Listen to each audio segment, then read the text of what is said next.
जग्गू दादा आता है और धमकी देकर जाता है कि अगर उसने 1 लाख रुपए नहीं दिए तो वो दुकान तोड़ देगा। घर में सभी परेशान होते हैं। अरे सत्यानाश हो उस जग्गू का, अच्छा खासा लड़का था, पता नहीं क्यों गुंडागर्दी करने लगा, किसी की भी जमीन हड़प लेता है और अब हमारी दुकान के पीछे पड़ा है नास पीटा। मेरे तो कुछ भी समझ में नहीं आ रहा कि मैं क्या करूं। अरे बेटा, मैं तो कह रही हूं कि 1 लाख रुपए दे दो और छुट्टी पाओ इस जग्गू दादा से। नहीं माँ, मेहनत की कमाई है, ऐसे कैसे दे दूं? मैं तो 1 रुपया भी नहीं देने वाला उसे।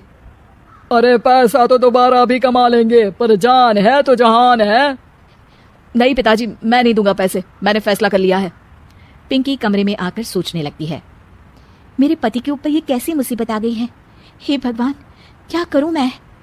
तभी उसे जादुई पत्थर से आवाज सुनाई देती है, दन दना दन दन दन दन, जो चाहे वो तू बन। अरे हाँ, मैं भी कितनी भुलक्कड़ हूँ, मेरे पास तो जादुई पत्थर है, पर मैं क्या करूं? जग्गू दादा तो बहुत बड़ा गुंडा है, उसका सामना मैं कैसे कर पाऊंगी? पर मुझे ये करना ही होगा। पिंकी प्लान बनाती है और उसे एक आइडिया आता है और वो आइडिया वो सबको बताती है। सुनिए, मेरे पास एक प्लान है, आप जग्गू दादा को पैसे देकर उन्हें घर पर खाने पर बुलाइए। सब ये सुनकर दंग रह जाते हैं।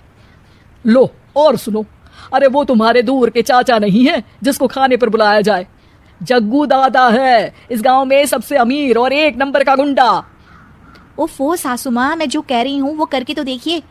मैं आपको यकीन दिलाती हूँ कि कल के बाद जग्गू दादा हमें कभी परेशान नहीं करेगा।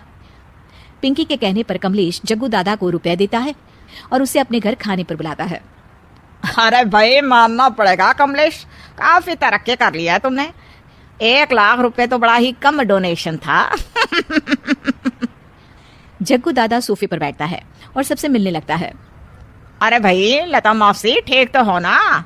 सुना है घुटने में बहुत दर्द रहता है। हाँ बेटा, पर तुझे कैसे पता चला? अरे जग्गू दादा सारे गांव की खोज खबर रखता है, और वैसे भी मेरी माँ और आप तो बचपन की सहेलियां थी ना, तो आप तो हमारी मौसी हुई। मौसी कहकर 1 लाख रुपए का चूना लगा रहा है कमबख्त। तभी बेल बजती है और कमलेश दरवाजा खोलता है तो सब दंग रह जाते हैं।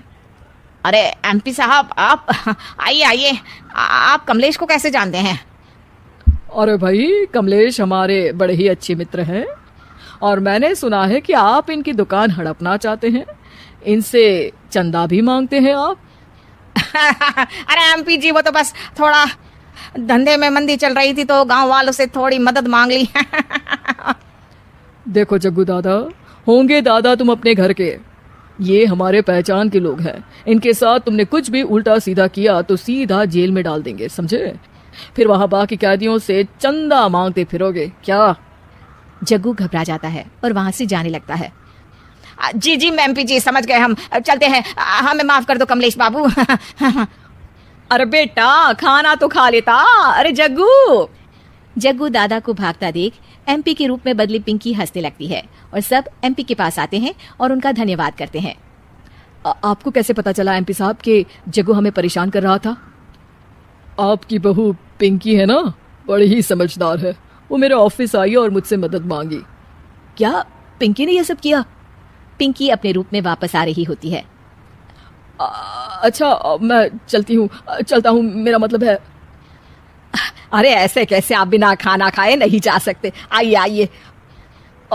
नहीं, फिर कभी मुझे जाने दीजिए। पिंकी भागती है।